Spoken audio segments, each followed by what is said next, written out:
যুদ্ধ থামেনি, কিন্তু Trump Iran একসাথে টাকা তুলবে। হরমুজে বিগ মানি গেম পর্দার আড়ালে। ভিডিওটিতে লাইক দিন, কমেন্টসে আপনার মতামত লিখে জানান এবং শেয়ার করুন এবং সাবস্ক্রাইব করুন আমার পলিটিক্যাল ইনসাইট স্টোরি ইউটিউব চ্যানেলটিকে। যুদ্ধ শেষ হয়নি, কিন্তু ট্রাম্প ইরানের সাথে যৌথ উদ্যোগে হরমুজকে টোল সংগ্রহের কথা বলছেন, আর এটাই একেবারে ক্লাসিক ওয়ার ইকোনমি স্ট্র্যাটেজি। যুদ্ধ চলমান থাকা সত্ত্বেও অর্থনৈতিক নিয়ন্ত্রণ নেয়ার চেষ্টা, বিশেষ করে এমন একটি জায়গা যেখানে বিশ্ব বাণিজ্যের শিরা উপশিরা অবস্থিত। মার্কিন প্রেসিডেন্ট ডোনাল্ড ট্রাম্প ইরানের সাথে হরমুজ প্রণালীতে যৌথ উদ্যোগে জাহাজ থেকে টোল আদায়ের ধারণা দিয়েছেন। শুধু উপস্থিত থাকলেই বড় অর্থ উপার্জন সম্ভব, এমন মন্তব্য ট্রাম্প করেন যুক্তরাষ্ট্র ইরান যুদ্ধ বিরতির কয়েক ঘন্টার মধ্যেই। আর এখানে সবচেয়ে গুরুত্বপূর্ণ বিষয় হচ্ছে সিজফায়ার, যা ইমিডিয়েটলি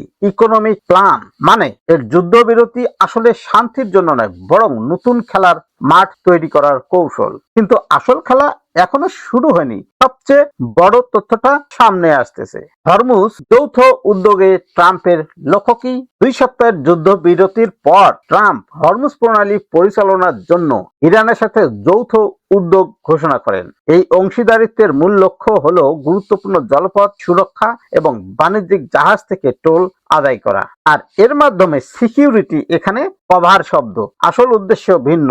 তা হচ্ছে কন্ট্রোল এবং রেভিনিউ জেনারেট করে এবং ইনফ্লুয়েন্স বজায় রাখা। অর্থাৎ হরমুজ মানেই বিশ্ব জ্বালানি নিয়ন্ত্রণ। প্রস্তাবিত উদ্যোগের লক্ষ্য হলো বাইরের হস্তক্ষেপ থেকে হরমুজ প্রণালীকে সুরক্ষিত রেখে বড় অর্থ উপার্জন করা। ইরান ইতিমধ্যে প্রতি জাহাজে $1 থেকে $2 মিলিয়ন পর্যন্ত টোল আদায় করতেছে, আর এটাকে বলা হচ্ছে তেহরান টোল ইকোনমি। এক একটা জাহাজ কোটি কোটি টাকা আয়। দিনে শতাধিক জাহাজ যে প্রণালীর মধ্য দিয়ে যায়, তাহলে সেখানে আয় হচ্ছে একটা বিশাল ক্যাশ ফ্লো হবে। ট্রাম্প এটিকে রাজস্ব আয়ের জন্য একটি সুন্দর বিষয় বলে অভিহিত করেছেন। এখানে ট্রাম্পের ভাষা কূটনৈতিক নয়, বরং ব্যবসায়ী মানসিকতা স্পষ্ট করে। এর আগে যুক্তরাষ্ট্র বল প্রয়োগের নিয়ন্ত্রণ নেওয়ার কথা ভাবছিল, কিন্তু এখানে ট্রাম্পের সেই প্ল্যান ভেস্তে যায় এবং এর ফলে এখানে দুটি প্ল্যান দেখা যায়। প্ল্যান এ হচ্ছে মিলিটারি কন্ট্রোল, প্ল্যান বি হচ্ছে ইকোনমিক পার্টনারশিপ। এখন শুধু লক্ষ্য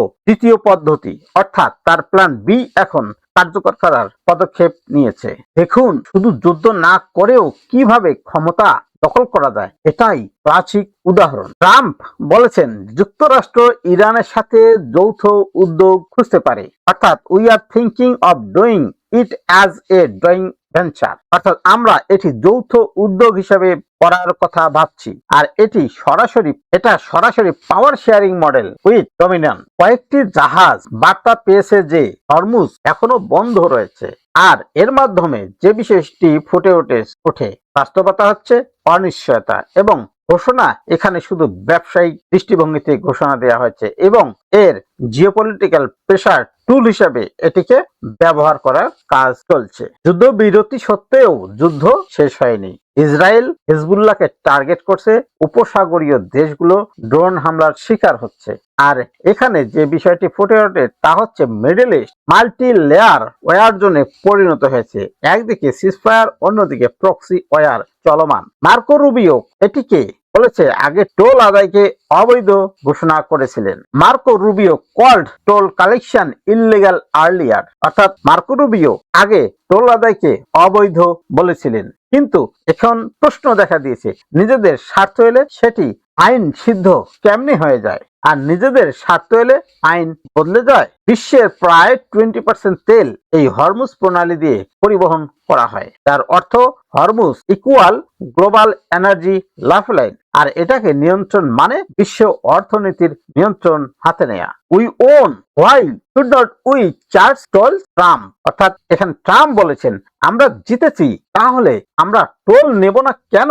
আর এটি শুধু অর্থনীতি নয়, এটি ভিক্টোরি ন্যারেটিভ তৈরি করা। If you thought the circus was over, this was not even this intermission. আপনি যদি ভাবেন নাটক শেষ, তাহলে বলবো এটা এখনো শুরুই হয়নি।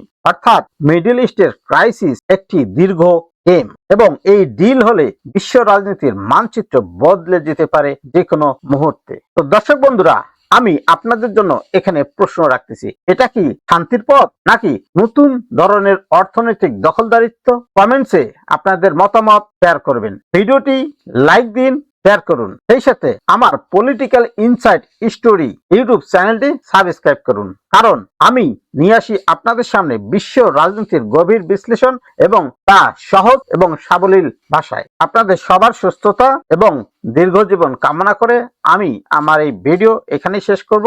হয়তো পরবর্তী কোনো ভিডিওতে আপনাদের সঙ্গে দেখা হবে। সেই পর্যন্ত সবাই ভালো থাকবেন।